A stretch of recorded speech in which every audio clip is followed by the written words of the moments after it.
Everybody, welcome back to the fourth week of our Bhagavad Gita class. So many of you are still here, which is a good sign. After 3 weeks, you're still hanging on. I hope it's going well, and thank you so much for all the feedback. I constantly get feedback or questions. That is very important because then I know it is going fine. Otherwise, if I don't get the feedback, then I won't know whether I have to change the course in a little bit, do a course correction or do something slightly different. But it's very nice to get the feedback. Now, I just want to bring up a couple of questions that were raised. And I think there is still a little bit of confusion about this Shreyan Swadharmo Vigunaha Paradharmat Swanashtitat verse. And a little bit of the confusion also seemed to have been created by by a bug in our translation. So my co-author Dr. Sri Krishna called me yesterday and he said, "Hey, we have goofed up with this verse. We need to correct it for the next edition." So I think I'll just go back to that verse because it can, although it's not completely wrong what has been done, but I think it can lead to certain confusions. So let's go back to that verse once again and have a look at it. It's the 35th verse. Let me just share the screen. But here, let's go back to 35.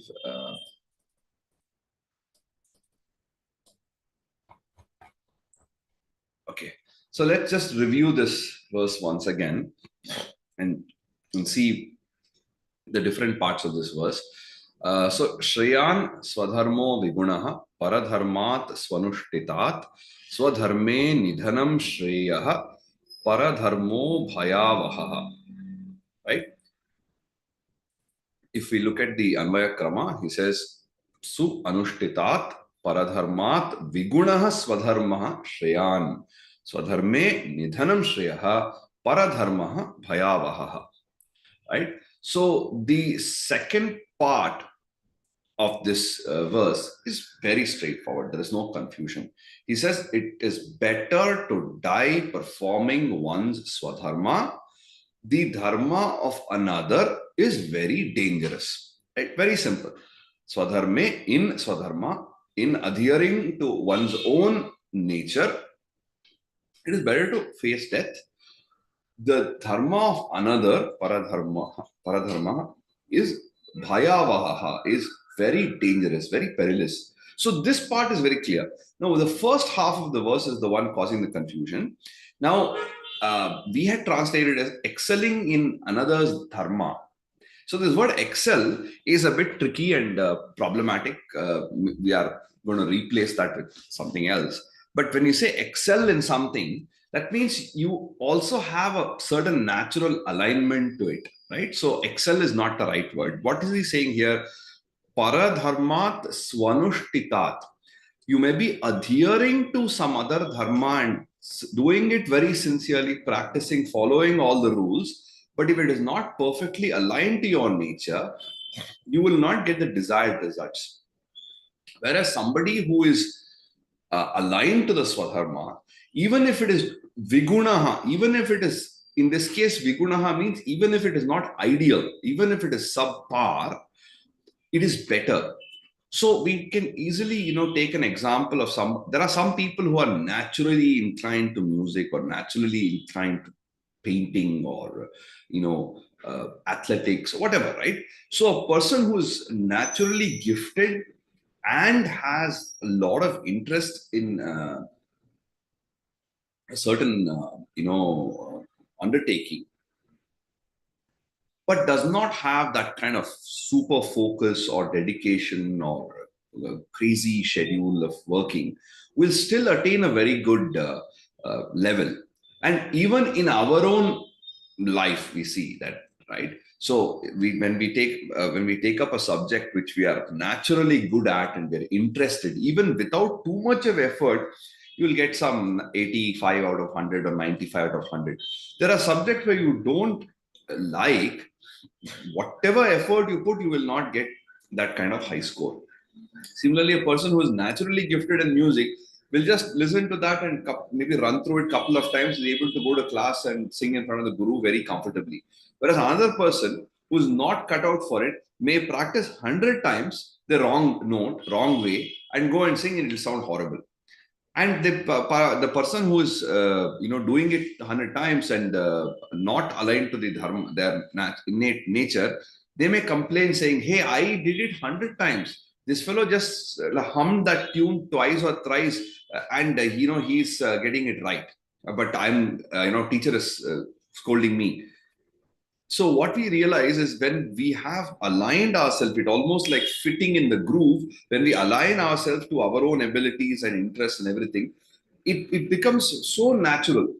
So it's so easy. Whereas if we are attracted by the external, see, when we say paradharma, it means that we are attracted by the externals of that other nature. It is not that we are truly aligned to that particular discipline or that particular way of thinking. Because if we are really aligned to that internally, then it becomes swadharma. It's no longer paradharma. The very meaning of paradharma means something which is outside us, something which is different from us. So many people become, aspiring film actors, out of which only few people will actually become, go to the top. But the glamour of the film world is such that people who are not by nature, they are not great actors. By nature or by interest, they are not very fond of this thing. They're only interested in the glamour part of it. Then what happens is, they may go to some producer's house, they may stand outside a director's house or a hero or heroine's house and beg them for an opportunity and so on. But it will not sustain, because they are maybe not aligned to their nature. So it's very, very important that we recognize what we are naturally skilled at and what we are naturally interested in, so that it becomes very, very easy, very natural. So otherwise it becomes like swimming against the current. However good a swimmer, beyond a point, he cannot swim against the current. Okay, so there's one question, one very nice question by Professor Vedavyas. Then there's a question by Shilpa. I'll come to that. So Professor Vedavyas wrote to me a couple of days back about Swadharma, a very, very profound question. So he says that you have identified or defined Swadharma as something natural or innate and sustainable trait, which is actually a very good use of the term, and its related practices. So the question is, how does one understand what their innate nature is? Now, individuals keep realizing throughout their life that their natural tendency keeps changing over time. So how do you identify this? This is one question. The other question is, now, when people don't have an exposure to education or exposure to the other realities of life, how can they go about selecting their, identifying their swadharma? Like a person who is economically, backward, socially backward person, how do they get the opportunity for, finding what is their swadharma? So the first part of it, nowadays there are a lot of these tests and I don't know what you call them, like strength finder and things like that, which help you identify your strengths and what you're good at. But even otherwise, I think it's an aptitude test, right? So there are these aptitude tests which help you identify what you're good at. And also it's important now, we if you remember, we went through the verse Guna Guneshu Vartanta, right? So Tattva Vittu Mahabaho Guna Karma Vibhagayo Guna Guneshu Vartanta Matva Itina Sajjate. So when we realize that the individual gunas are influenced by the gunas of society, then we won't get agitated. So therefore, it is not only our swadharma when we are identifying this kind of profession and all that. It also depends on where we are, right? So so swadharma need not always translate into profession. I'll give you a classic example of a friend of mine, Dr. Shankar Rajaraman, who is a remarkable Sanskrit poet.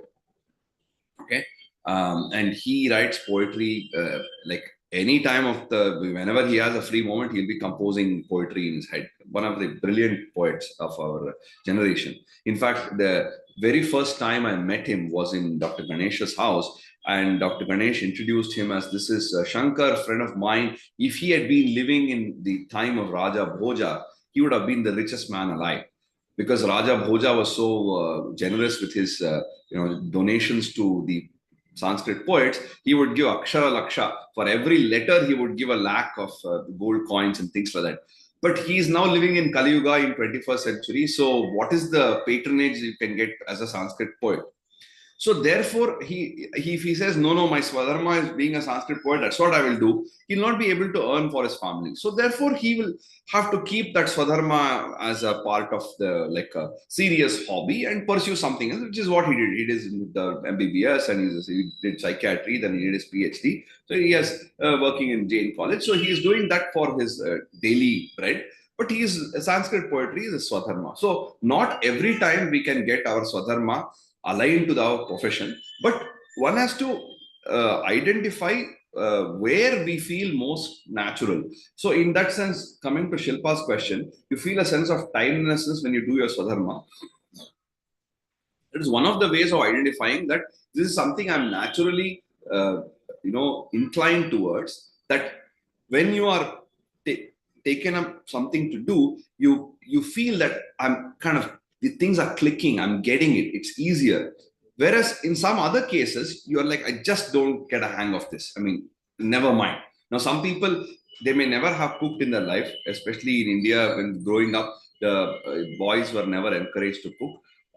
So when some of the youngsters, when they reach the college level or something, young men, they had to cook for themselves. So some of them, when they started cooking when they are 18 or 20, or so, learning to cook maybe from their mom or from their grandmom or somebody else, then some of them just naturally took to it. Oh, this is so nice, I will try this today. I'm going to do this pasta, this salad, this thing. I'll make some curd rice. Along with that, I'll make some different kind of podi for it, or different kind of pickle. So some of them are very innovative in the kitchen, and they try to do different things.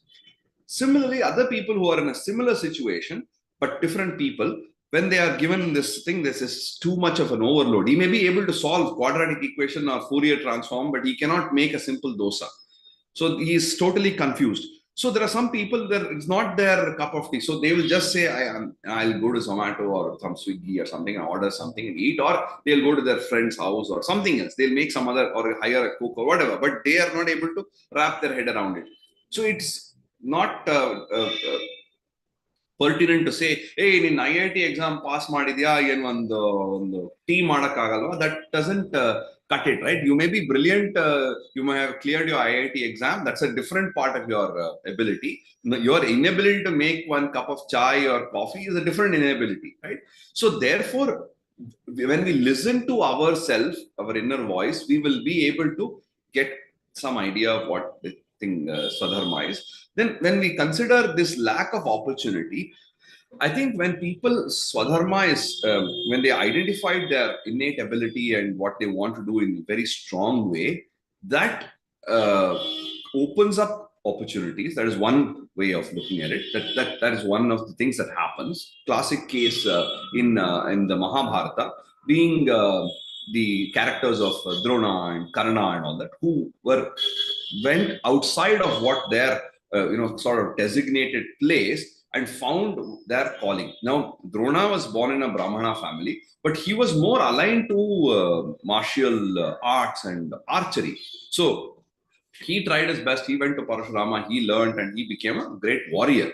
Similarly, Karna, who was born in a Kshatriya mother, but abandoned at birth because she didn't want him to have the slur of being a Kanina, that means born to an unwed woman. And she put a lot of gold and everything and sent him away. And he was raised by a charioteer who belongs to the Suta community, which means Suta is one of the communities, like Sanjaya is a Suta. It is a Kshatriya father, Brahmana mother. But the community comes under the Shudra Varna. No, he was born there, so therefore he was amidst charioteers and bards and this kind of people. But his ambition was to become a great warrior. So he struggled hard and went and learned from Parashurama, then went and learned from Drona and all these things, and entered into Duryodhana's cabinet in a sense. So he raised his standards by effort and went to that position. So like this, everybody who have identified Swadharma, they will move away from their surroundings, maybe sometimes go to a different surroundings. We find cases of people who have run away from their house, like Shivaji Ganeshan being a great example. He ran away from his house when he was 10 years old because he wanted to act. How many 10-year-olds will have that kind of obsession with certain thing that they are willing to leave their home and run away? Maybe 10 or 12, he ran away from home because he wanted to act in a theater company. So like this, sometimes the Swadharma for some people is very, very strong. They immediately identify it. For other people, they have to put efforts a little bit to find out. So I think that one has to put efforts to find out, and wherever they can attune themselves to the society around them, they should do that. If it is not possible to attune yourself to that society, let's say you're living in a very, very violent society and you are a peaceful person, you cannot change that society. So you have to move to a place which is more peaceful or whatever. Like if it's the people are very, very harsh and they speak in a manner that's not comfortable for you, and you are really very soft spoken person, you find a place which is better for you. So that way, identifying Swadharma can help you adapt to your surroundings, can help you take certain decisions which will hold you in good stead. Whereas when you take decisions based on paradharma, then it is dangerous. So anyway, this can go on, but I think there's one error which we did. That's why I brought this up again. Su anushtitat means doing it well or adhering to the principles correctly, or anusthana we say, right? Like following the procedure. So when we do paradharma, even though we follow the procedure to the last letter, we may not be able to succeed. Whereas in the case of swadharma, even if we miss a few steps because it is so natural to us, we will still succeed. It is still better. So I hope this is clear. We went through, I think, the first few verses in the third chapter, and the outline of what the third chapter contains. There's one other document that I want to open. Yeah. So we saw that unavoidability of karma, cooperation amidst all the beings, karma without attachment, then distinction between the karma of the wise person and the karma of the ignorant person, then the relationship between jnana and karma, and the importance of performing one's own dharma. So that we have discussed in great detail now. Just 1 second, there's a little bit of noise. I'll close this.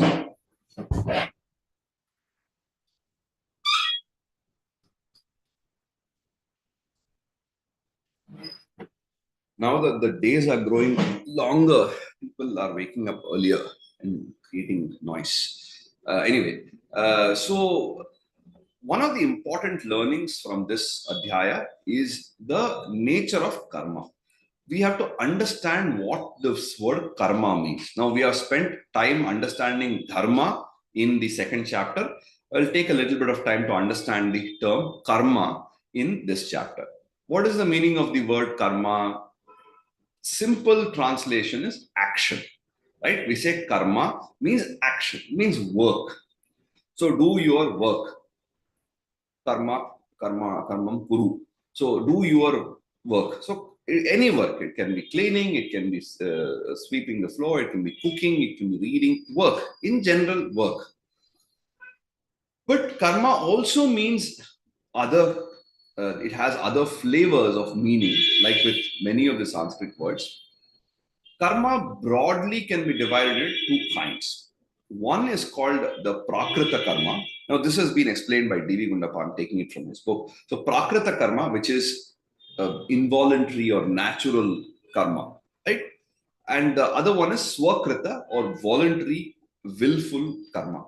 So, Prakrita Karma is what is done naturally by any being, any individual, any animal, any bird, insect, without expending great effort in terms of, like, say, breathing or blinking, yawning, things like hunger and sleep, excretion, wanting to take in something. So all these natural processes of the body, bodily functions, is inevitable for everybody, whether it is for a reptile, whether it is for a mammal, whether it is for a human, ignorant person, jnani. Everybody has to go through these natural functions, bodily functions, in order to sustain life.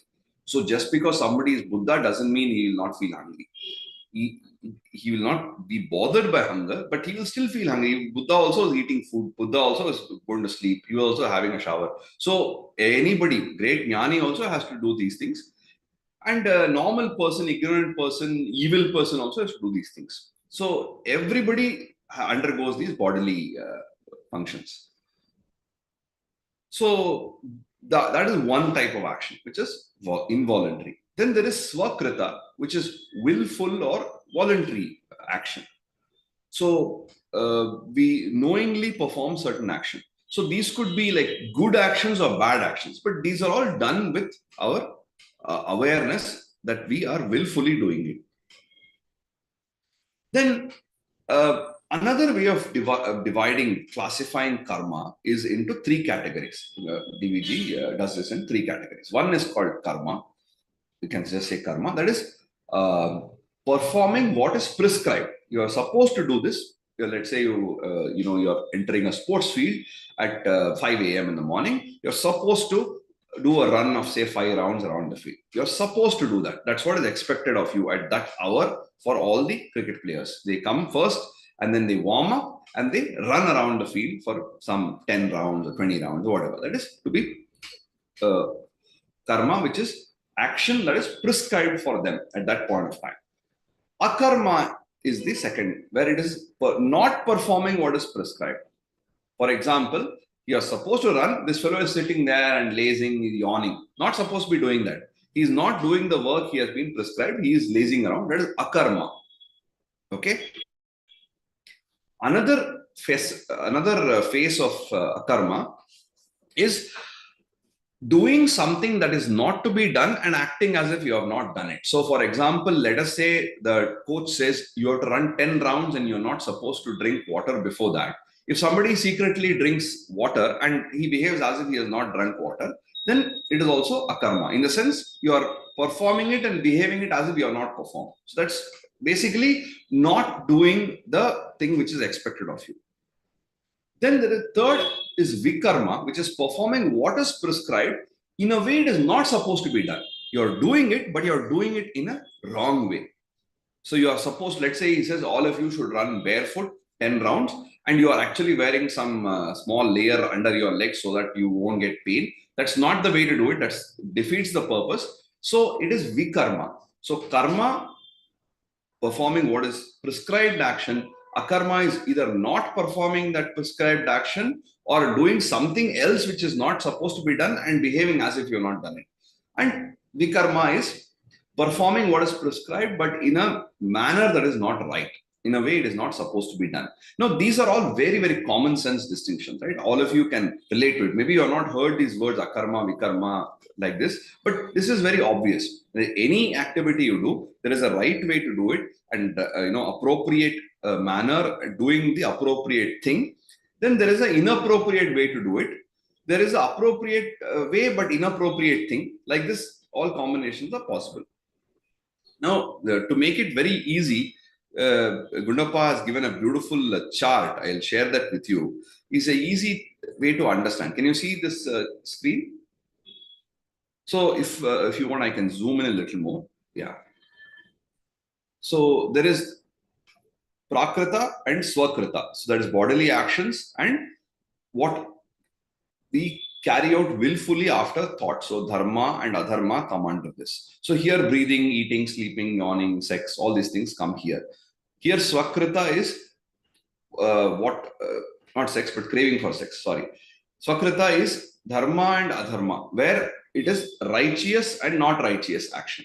which are carried out willfully. Now, under Swakrata, there are two kinds. One is good action, sat karma, which is by alignment to dharma and it leads to punya.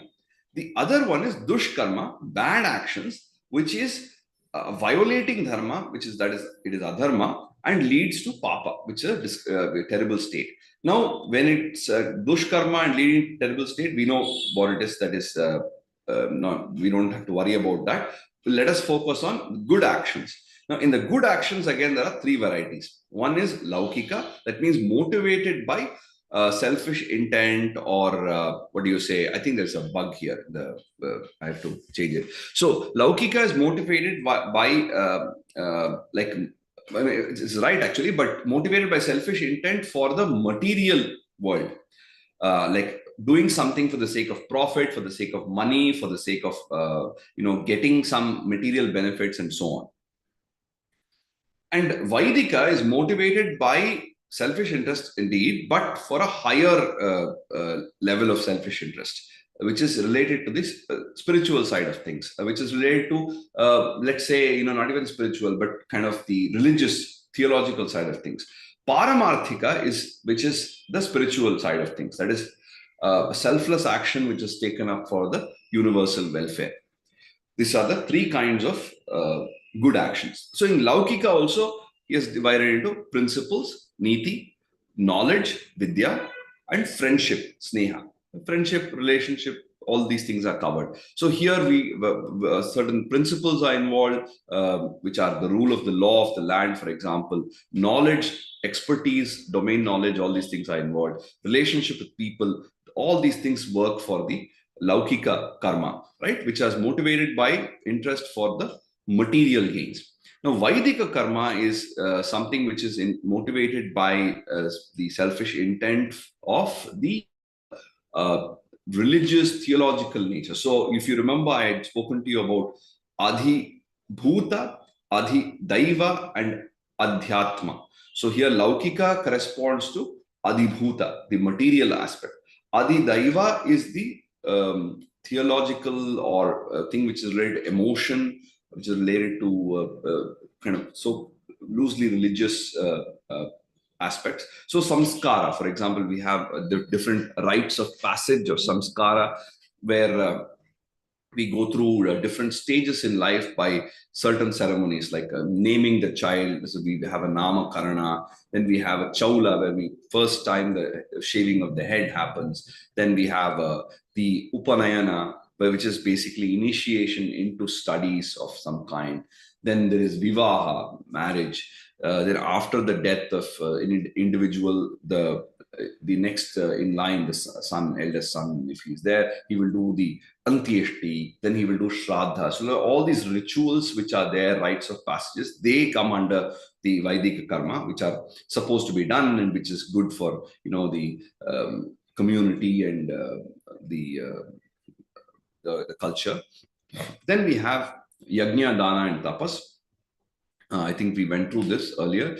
Yajna is, although literally means the sacred fire ritual, which is explained in the Veda. Yajna also is a spirit of sharing and worship and community, celebration. Dana is, of course, philanthropy, giving of what extra we have to other people, or it can also be like sacrificing what we have and giving to other people. So all this kind of thing come under dana. But dana is to be undertaken at the right place to the right person. Otherwise, it is not a good dana. So that we will study in detail later on in the Bhagavad Gita. And tapas is any kind of hard work, austerity, focus, determination. All these come under tapas. And here it's attainment of the worldly desires, uber worldly attainments. And both these things are covered in Yajna, Dana, Tapas. Finally, when we come to the Paramarthika, that the selfless actions we undertake for universal welfare, there is Brahmanubhuti, the ultimate experience of Brahman, feeling one with the Brahman, the Supreme Being. Then there's ultimate peace, Shanti, and ultimate liberation, Moksha, which can be loosely defined as always being in a state of bliss, always being in a state of complete fulfillment, that is moksha. So this chart will give you, this whole idea of karma. So uh, that way, I think it's kind of clear to you what is karma, akarma, vikarma, and the different forms. So, like, when we say karma, it can also be something very obvious, like eating the food with your hand is karma. Like Dr. Sri Krishna will say, eating your food with a leg is a vikarma. It is the right thing to do, eating your food, but done in the wrong way. Now, even in India and Japan and few of the Eastern cultures, eating a food with the left hand also is vikarma. You should eat only with your right hand. So there is a certain tradition in the East where there is prominence for right-handed, using your right hand for certain actions. So like this, it's pretty straightforward because these are all what we know in our daily life, doing the right thing in the right way, doing the right thing but in the wrong way, wrong thing in wrong way. Like this, we can easily connect with the classification of karma. Now, there's another interesting thing. When we say karma, it not only refers to karma, which is the I got a note. I'll share this picture of karma on the WhatsApp. Sure. So when we say karma, it not only refers to action. Karma often is also used in the sense of karma phala, which means the fruit of action. And in fact, the way in which it has gone to the Western world is karma is is some payback, something which you get after. If you do wrong, you get the result of that is karma. So like this, in the West, it has almost gone in the sense of karma phala, right? So when we say he is experiencing karma, that means he's experiencing the results of his good deeds or bad deeds. Yalla prarabdha karma. So we say when the common parlance, oh, this is all a result of his karma, or this is all his karma, which means this is a result of his karma. So this is also sometimes confusing for a person who's seeing this for the first time. This word refers to action and also fruit of action. So we saw that the verses 9 to 16 kind of form a unit, right? So starting from Prajapati telling that, Krishna telling that Prajapati created all the beings with the spirit of Yajna. He told him that the Devas and the Manavas should nourish each other, and the humans should share what they gain from the Devas with one another. And a person who enjoys his gifts without sharing is no better than a thief. He's a thief, as good as a thief, right? So it is only the offering of what we get to others, to the supreme, and then consuming it. That is a wise way of being. So even when it comes to consuming food, the wise ones consume the food after offering it to yajna. Whatever little remains, they consume that, and so they are relaxed. Whereas the wicked ones, they cook food for their own sake and eat that food without sharing. It is nothing but eating sin, eating papa, and living on that. And we saw that cycle of how living beings are sustained by food, food coming forth from rain, rain being caused by yajna, in the sense, if we maintain the natural habitat and everything correctly, then it will rain. Otherwise, there will be an imbalance in the ecological system. So that's that natural cycle. And this is born out of action. Yajna comes from karma. And when we say karma, it naturally means satkarma, now that we have studied the distinctions. And all pervading Brahman is always established in yajna. And this is the way the wheel of life is set into motion. And therefore, a wise person aligns with this wheel of motion and does not allow their sensual pleasures and other cravings to violate this natural order. So they lead when they don't allow their inner cravings to violate this, and they align to the wheel of life, then their life takes on certain meaning. Otherwise, the life is meaningless. It becomes a futile life. and they attain, they have attained a state of, the wise people attain a state of fulfillment, and they have nothing to gain by doing action. They have nothing to lose by giving up action. They're not dependent on anyone. Even then, they continue to do their work for greater welfare. And Krishna invokes the name of Janaka, great Rajarishi, and who is attained a high state of perfection just by doing his work. So you should take that example, because he says, great man sets, great man, great woman, doesn't matter. Great person sets an example by his actions, and the whole world follows the standard he sets. Now, Arjuna is himself a celebrity, right? He is himself a champion. Now, if he gives up on this war, then other people will start following him because he's a great celebrity. And if he steps down, then what is the fate of the other warriors? If the, let's say there is a, story that a friend of mine was telling me when he was in, I think, IIT, or he was in some college. He was one of the brightest in the class. And there was an option to write a paper even either in that semester or in another semester. So he had not particularly prepared very well for this paper. So he went and he saw the question paper and he mentally solved this question paper. He said, I don't think I'll get more than 65 or 70 because I'm not prepared. I'm not so thorough. Maybe I'll write it next semester, because anyway, I've cleared all the other papers. I've done very well. So I will take it up next time. And he was just sitting there till the half an hour bell, and he gave the question paper and he said, I know, I'll do it next time. And he walks away. And he, being the brightest guy in the class, all the other people got scared. Is that if this fellow is going away at half an hour mark, not solving the paper, we don't stand a chance. And they got disheartened, and half of them just left the class, gave the paper. But it turned out the paper was not so hard. If they had written the paper, they would have easily got whatever 50 or 55 that they would have normally got. But because this fellow walked out, and then when he reached the hostel, he saw a bunch of people going behind him, and he looked back and he's like, what the hell are you guys doing here? Then he said, if it's difficult for you, then we don't stand a chance at all, man. Forget it. Let us do it next time.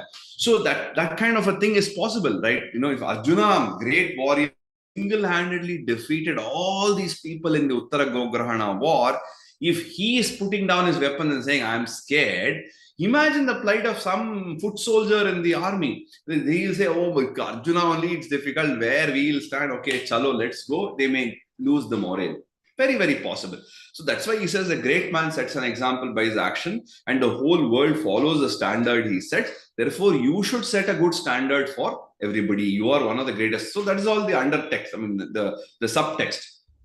And then he says, there is nothing in the world, 3 words I have not achieved. Like, you look at Krishna's biodata from the time, at the time of the Kurukshetra war, this man single-handedly killed Kamsa and established Kamsa's father Ugrasena on the throne. And he has fought against Jarasandha multiple times, realizing that Jarasandha is too powerful. He did a mass exodus from Mathura to Dwaraka, set up his people there, made them very prosperous, later supported the Pandavas and gave them so much of wealth when the Rajasuya was happening. So like this, he has supported so many people. He has destroyed all the evil forces. He's trying to integrate the whole country and everything. So he's a very impressive CV, right? If you look at it. But he says, there's nothing I have yet to do. I have not, there's nothing to attain that I have not yet attained. Even, let's say at this point of time, I die, I already have impressive record. Even then, I continue to do my work, he says. So he is inspiring. He says, I'm not just giving bhashan here. I'm not giving just an empty lecture. I am also doing what I'm supposed to do, even though I don't have to. Because if I fail to do, people will follow blindly my example and sit idle without working. If I did not work, then the whole world will perish. So I have to also work. When I am working, what is your bloody problem? This is the subtext again. So he says, ignorant people will work for personal benefit. Wise people should work for welfare of the world. You are a wise person, you should work for the welfare of the world. At the same time, the intelligent and the wise people should not put down the ignorant, should not put down the people who are selfish, but you should inspire them to work selflessly by continuing to work in a detached manner. Then he talks about the different gunas and how the deluded person thinks I am the one who's doing, but actually it is the interplay of the gunas. And the different gunas of society and community influence the gunas of the individual. And our actions and our undertakings are definitely inspired and influenced by our customs and traditions and society, the weather, the geographical conditions of the place. Sometimes if, like, say for example, a certain ritual in a certain religion uses water profusely, that means water is abundant in that region. If a religion was born in a like a in the ice caps, that would be a very different religion as compared to a religion which is born in the desert, which is very different from the religion born in the deep forest. So any rituals also we see is aligned to the geographical nature of our of the place. So the geological attributes of the place also determine the kind of rituals that we follow. Okay. So then he says the people who are fooled by the gunas are attached to the actions, and we should not disturb such people. Let them slowly evolve and figure out the right things. Finally, he talks about dedicating all the actions to the highest and working without attachments. And we all tend to follow our natural instincts. So, what is the use of superficial restraint? So, we should not do superficial restraint. We should try to control our sense organs and engage in work, but not engage and not sit quietly, silencing the organs of action, but letting free the sense organs run riot. So the contrast is drawn very well in the beginning of the third chapter itself. And he says one should not be swayed by likes and dislikes, attractions and aversions. One should be trying to go beyond that. And of course, we discussed in detail about the Swadharma verse. Then later he says, Arjuna asks, what is that powerful force that compels a person to commit sin?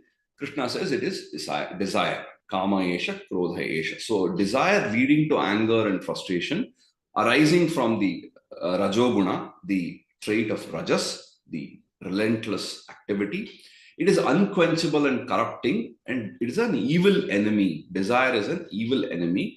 It's insatiable. It cannot be controlled. So it can cover the wisdom of even a wise person, and it's very, very deep rooted. So you have to work very hard to destroy desire, which is the which practically annihilates your jnana and vijnana. So therefore, you have to control your senses and defeat desire. And here he gives that the body is the basic thing. Sense organs are superior to the body. The mind, manas, is superior to the indriyas. The buddhi, the faculty of reasoning and intellect, is superior to manas, and the atman is superior to buddhi. So therefore, knowing this reality, subduing the lower self by the higher self, defeat that formidable foe that appears in the form of desire. So this is the essence of the third chapter, where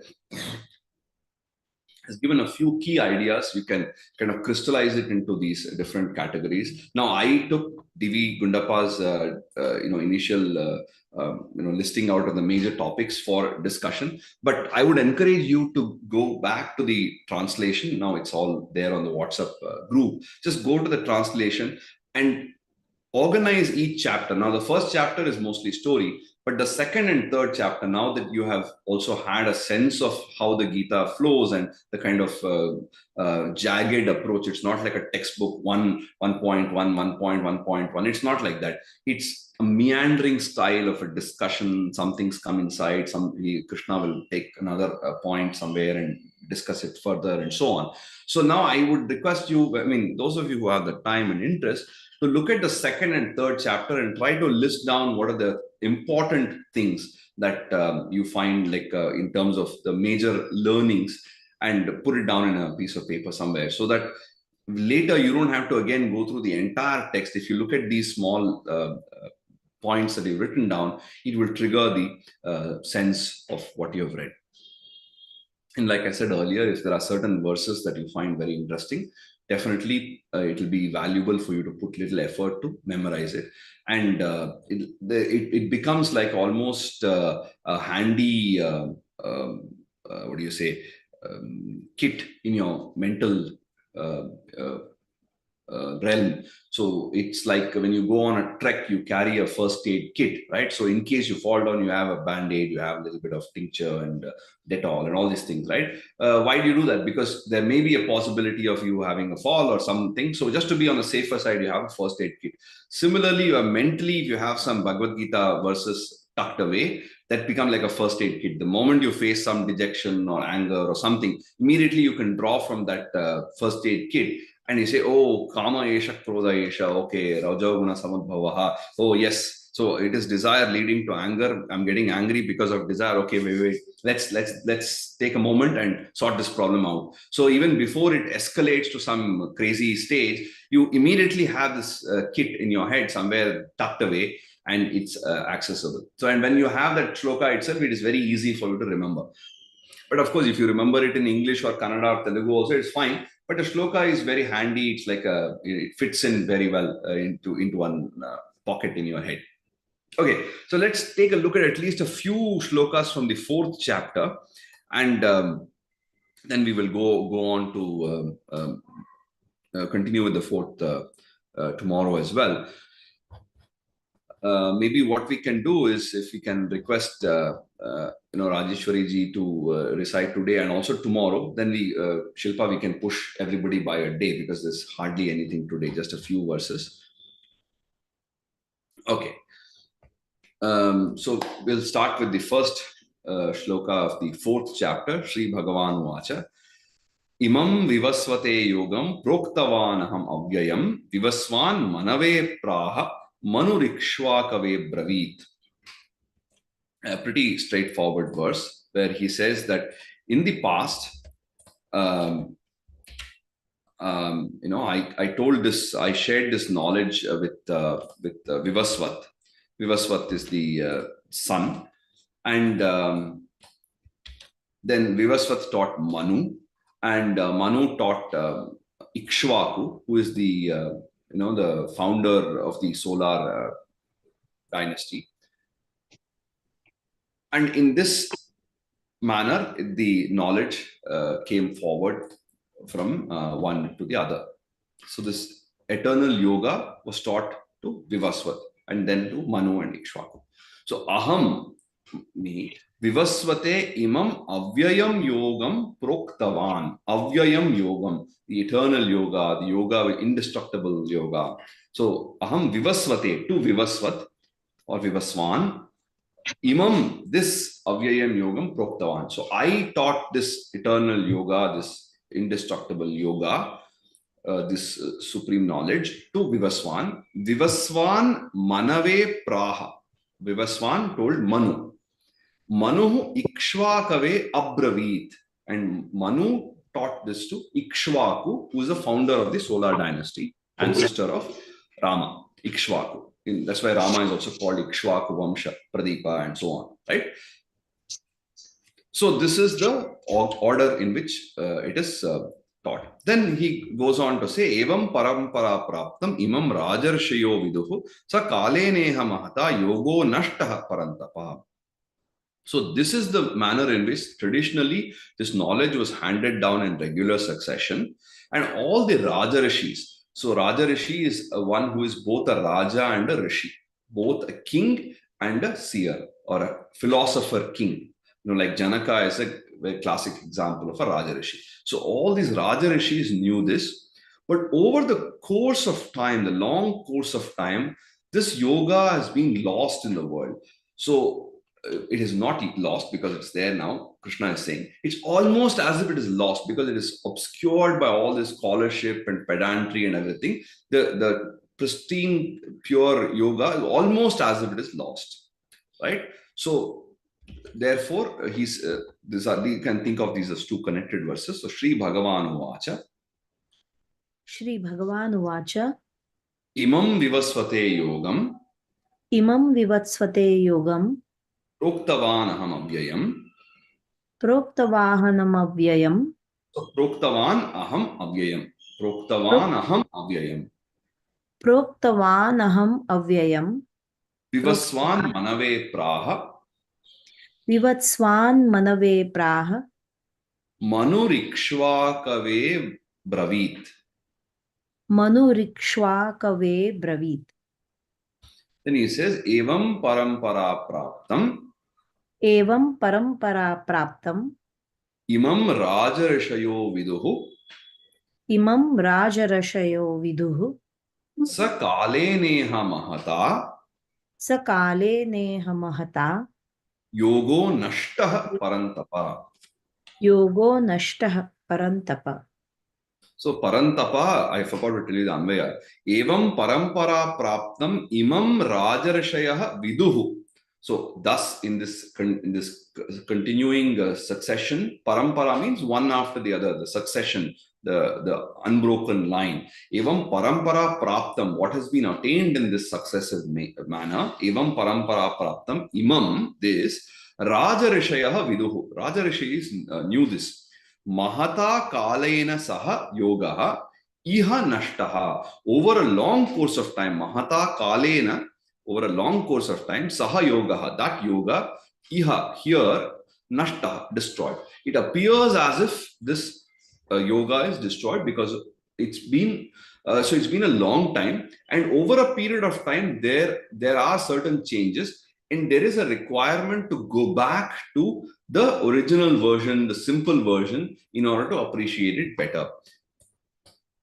And so that's why Krishna says, Sa evayam maya tedya yoga prokta puratanaha bhaktosi me sakha cheti rahasyam hyetad uttamam.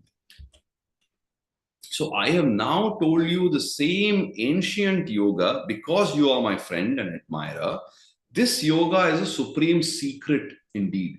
And why is it a secret? Because it's almost lost. Only few people know it. So when something is known only by few people, it is as good as a secret, right?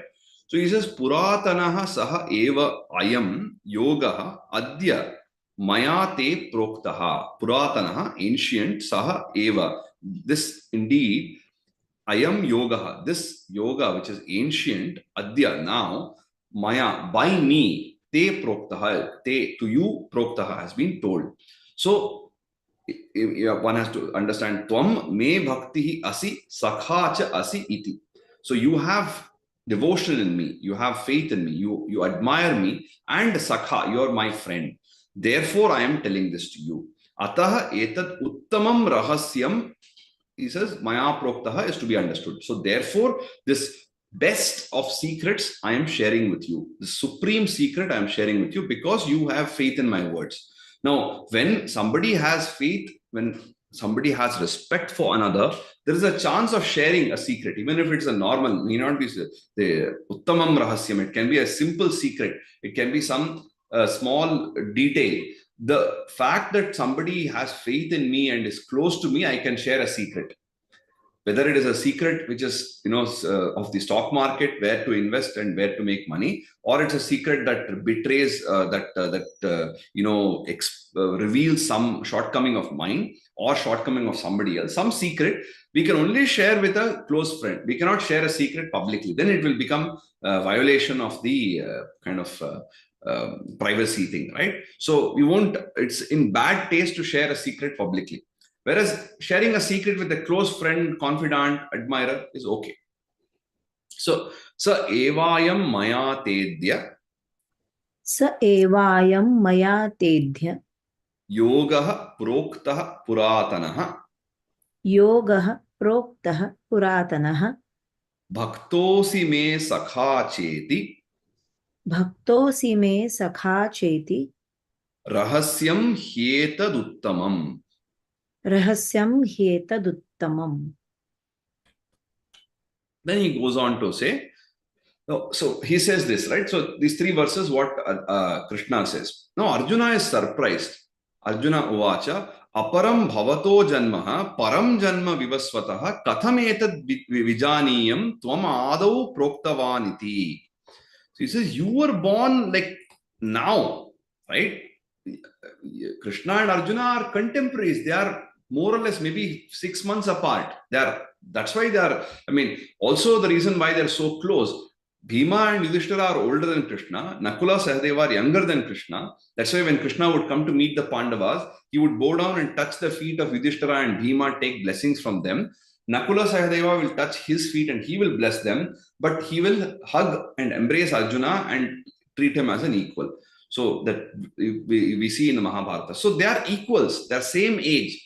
So this fellow, it's like almost I'm telling, when I was young, I taught Tagore. First, I taught Tagore. Then Tagore taught this to Gandhi. Gandhi taught Nehru. And then Nehru taught, he's like, dude, you are born in 80s, man. What is this? How can you have taught this, right? The natural immediate response, if I say something like that, would be, come on, don't bullshit me. That's exactly what Arjuna is surprised. He says, Bhavataha janma aparam. You are born now, like recently with me. You are my age. Vivasvataha janma param. Vivaswan was born long before. Tasmat, to be understood. Tvam adau etat proktavan iti katham vijaniyama. How could you have taught this to him if you are born now and he is born earlier? What is the secret of this? So, tvam adau in the past, etat proktavan iti.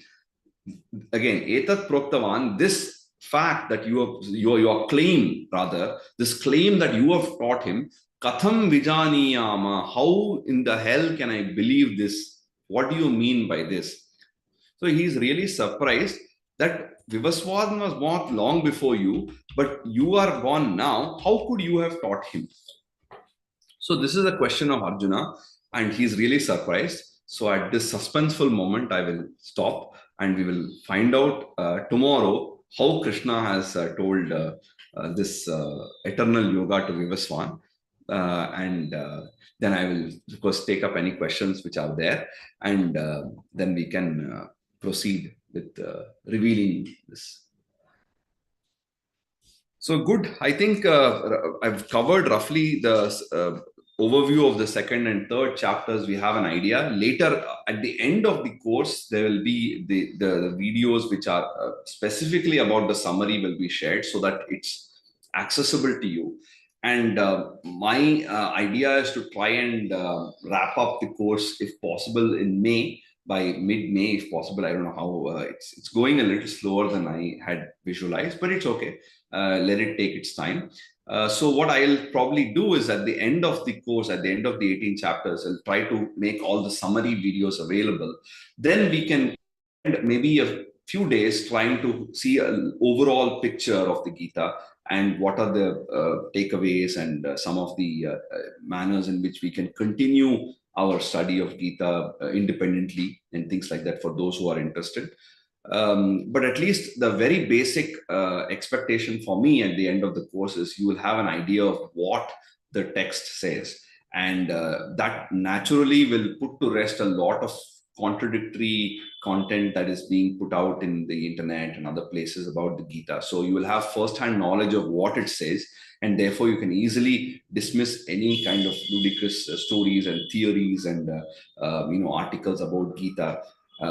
So that itself is a starting point. And those who are interested, and some of you I know already have studied it well, so this is just an opportunity for you to revise it.